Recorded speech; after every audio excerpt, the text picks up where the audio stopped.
Oh, hey, geometry is one of those things that we have a lot of intuition about. There are some things that we kind of take for granted. Things like the angles of a triangle always add up to 180 degrees, or you can find similar triangles of any size, or even something as simple as being able to draw a rectangle. It's hard to imagine that these kinds of simple geometric ideas actually depend on some pretty important assumptions, and that without them, some of these ideas turn out to be impossible. Hi, I'm Alan Perry, and welcome to Scholar Sauce. Lately, I've been going through some older mathematics that I keep in my garage, and this box here is all about Euclidean geometry. Euclidean geometry is old. Euclid wrote about this type of geometry in a series of books, The Elements, back in 300 BCE. The Elements is one of the most influential literary works in history and is second only to the Bible in the number of editions of it that's been published. Euclid's story and the contributions of other ancient Greeks to mathematics is incredibly important.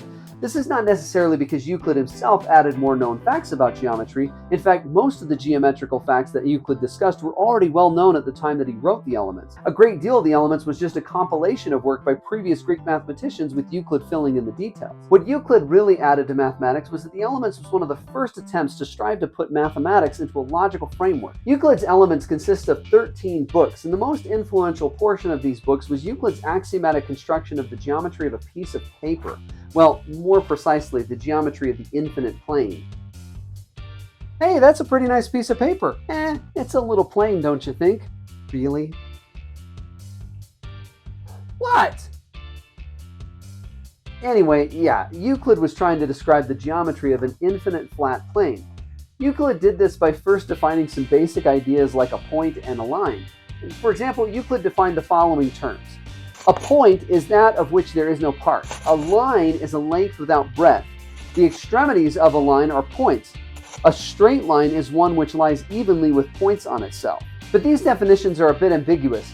It seems that the part that a point doesn't have is some kind of dimension. That is, it has no length, breadth, or depth, though dimension wasn't really well defined back then either. A line is a length without breadth, so it's a one-dimensional thing having only length. Its ends are points, which we creatively call now endpoints. But Euclid makes a distinction between a line and a straight line, indicating that he meant something different by them. Indeed, a squiggly finite length curve has length but no breadth, and hence is a line by this definition. Thus, what Euclid refers to as a line today, we would call a curve. And the term curve, as used by mathematicians, by the way, does not imply that it's not straight.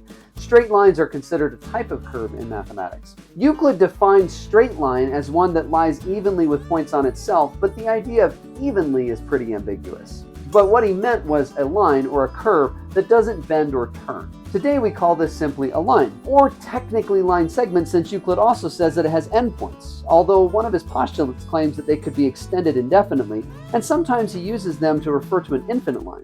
But that doesn't quite fit his set of definitions. Ultimately, none of these definitions are particularly precise by modern standards. We'll modernize these ideas in a moment.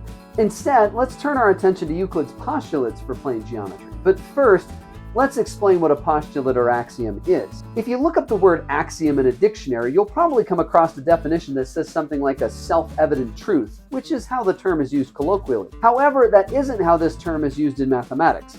In mathematics, an axiom is a statement of a fundamental assumption about a mathematical system. Put in easier terms, it's the most basic assumed rules about a system that you want to know more about. Mathematics uses axioms to identify very precisely the kind of system that we want to discuss, and then we work to identify which facts are true about such a system. That is, what facts follow from those assumed rules. The idea of axioms is a little like the rules to a game of Uno. Uno is probably one of the most recognizable card games in the world, and most of you can likely take a look at this box and know exactly how to play. The basic premise of the game is that players take turns playing cards that share either a color or number with the top card on the discard pile. But there's also a ton of variants of Uno out there, like Uno Flash, or Uno Tipo, or Uno Hearts. You could ask what makes all these variants an Uno game. Well, the reason why these can claim to be an Uno game is because they all follow the basic rule that I mentioned before, that you play cards that share either a color or a number with the top card on the discard pile. If you play a game that follows that rule, then that game is typically considered an Uno game. Moreover, you know that what's true about playing an Uno as a consequence of that basic rule will tend to still be true in the variant. Axioms work the same way. When we write the axioms of an axiomatic system, we're writing down the fundamental ground rules of that system that we're going to talk about. And then we find out which facts or theorems are true under those assumed rules. Then, whenever we come across a real-life system that happens to obey those ground rules or axioms, We know that all those theorems that are true under those rules are also true about that real-life system. In the case of Euclid, he introduced 5 axioms or postulates that he argued were the fundamental truths or ground rules of the geometry of the infinite plane. These were the following. Postulate 1. To draw a straight line from any point to any point. This means that between any 2 points, one can draw a line segment that connects them. Postulate 2. To produce a finite straight line continuously in a straight line. This means that given any line segment, that line segment can be extended to any length, including infinitely. Postulate 3. To draw a circle with any center and radius. This one is pretty self-explanatory. Postulate 4. All right angles are equal to each other. This one's also self-explanatory, but might seem a bit weird to have to say. The need for this axiom is due to how Euclid defined right angles. Instead of measuring how many degrees a right angle had, indeed Euclid doesn't measure anything, he only compares sizes of things. He defined a right angle as the angle formed when 2 lines intersect and form equal-sized angles on either side of the intersection. This axiom then is basically saying that any pair of perpendicular straight lines cut each other in exactly the same way. So far, not too bad. In fact, one could argue that the above postulates are simply making mathematically formal the use of a straight edge and compass, which were the main geometric tools at the time of Euclid. Now for the last postulate. Postulate 5. If a straight line falling across 2 straight lines makes internal angles on the same side less than 2 right angles, then the 2 straight lines being produced to infinity meet on that side that is less than the 2 right angles. Wait, what? That one's a lot more complicated than the other axioms. It's probably a little hard to tell what it's even saying. This is saying that when 2 lines are cut by a third in a way that 2 angles formed on one side of the transversing line add up to less than 180 degrees, then the 2 lines that are being cut will eventually intersect on the side with the angles that added to less than 180 degrees, as in this image here. This axiom actually has to do with parallelism. 2 lines in the plane are parallel if they never intersect.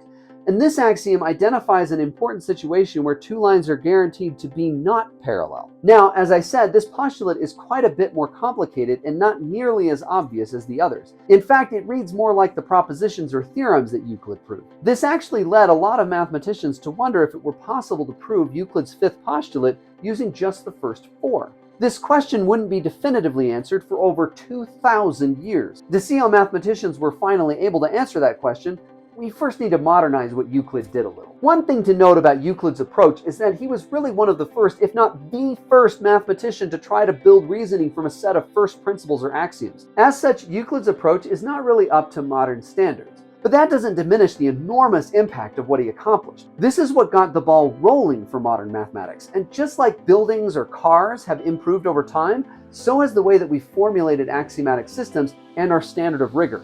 Over time, mathematicians realized that there were several logical holes in Euclid's treatment of geometry, and they found ways to close them up and present the geometry of the plane as a more rigorous axiomatic structure that preserved Euclid's intent. Most of this is simply making explicit some of the assumptions that Euclid made but failed to note, and modernizing and making more precise the language. There are several equivalent systems of axioms that more precisely describe the geometry that Euclid intended, and we'll use one such set of axioms.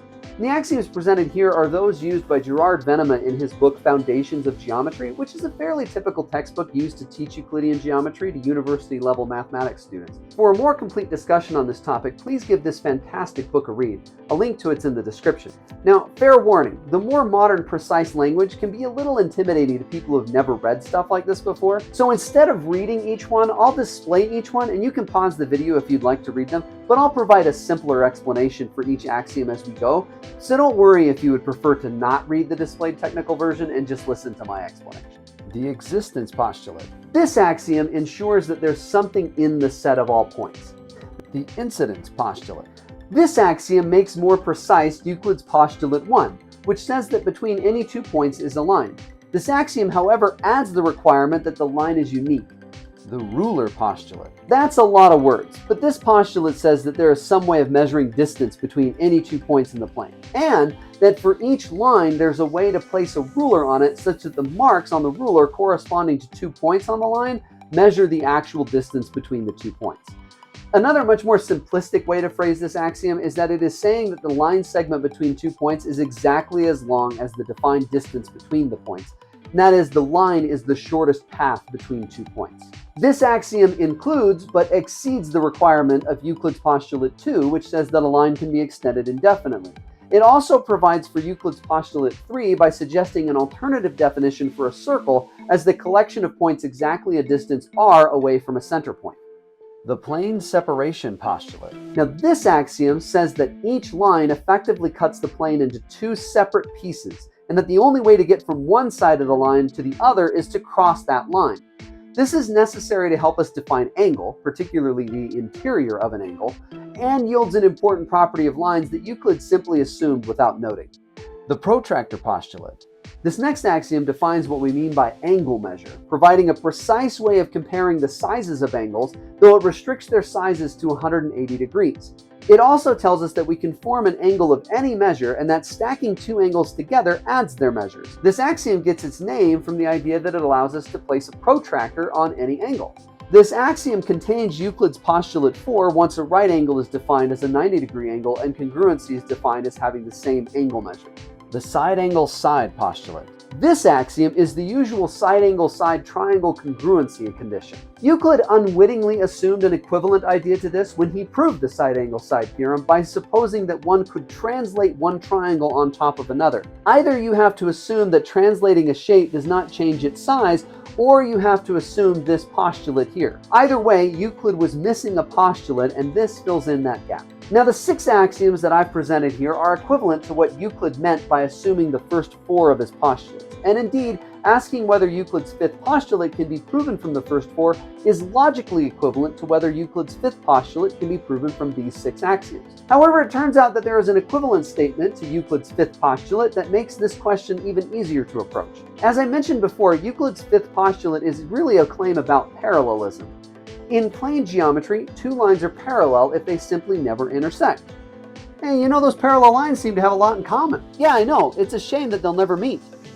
It's going to be like this every time, isn't it? Like what? Anyway, with this notion of parallelism, we find that Euclid's 5th postulate is logically equivalent to the Euclidean parallel postulate, which claims that for any line and any point off the line, there's only one line through that point that's parallel to the original line. This is a known property of Euclidean geometry. The question is whether this is a statement that can be proven from the first 6 axioms that we just listed, or whether it's something that we have to assume as an axiom from the get-go in order to get Euclidean geometry. To prove the Euclidean parallel postulate, one might try to consider what other kinds of possibilities there are for parallelism. And this leads to 2 competing parallel postulates and 1 hybrid case. These postulates rest on how many parallel lines through the point P off the line L there are. They all start with a line L and a point P off that line. The Euclidean parallel postulate says that there's exactly 1 parallel line. The elliptic postulate says that through that point there are no lines parallel to L. And the hyperbolic parallel postulate says that there's at least 2 parallel lines. The hybrid case can be noticed by realizing that all 3 of these postulates make a claim about every possible pair of line and a point off that line everywhere in the system. Well, what if for this line endpoint there was only 1 parallel line, but for this line endpoint there was 2, and for this line endpoint there was none? That is, what if you had a geometric system where you could find places that satisfied the conclusion of different parallel postulates, like some points are elliptic, some are Euclidean, and some are hyperbolic? Kind of like an elliptic Euclidean hyperbolic hybrid. Could a system like that be possible? Now, as a side note here, because the 6 axioms we listed don't make an explicit requirement of one of the possible parallelism scenarios, the axiomatic system that assumes just those 6 axioms is sometimes referred to as neutral geometry. It's neutral on which parallelism it assumes. Anyway, if we think that Euclid's first 4 postulates are sufficient to get Euclidean geometry, we could try to see if we could either prove the 5th postulate directly, or we could try to prove that all these other options for parallelism aren't possible under the first 4 postulates, or rather under the 6 modernized neutral geometry axioms that we just listed. And it turns out that we can make some decent progress on that question. But you'll have to wait until part 2 of this video to find out what progress we made on that question and what the answer is. Join us next time where we attempt to draw a rectangle to prove Euclid's 5th postulate, explore the implications of hyperbolic geometry, and find out what else is in that box from my garage. You can click here for part 2 of this video or here for another fun excursion into the world of mathematics. Don't forget to like this video and subscribe to Scholar Sauce, and we'll see you next time.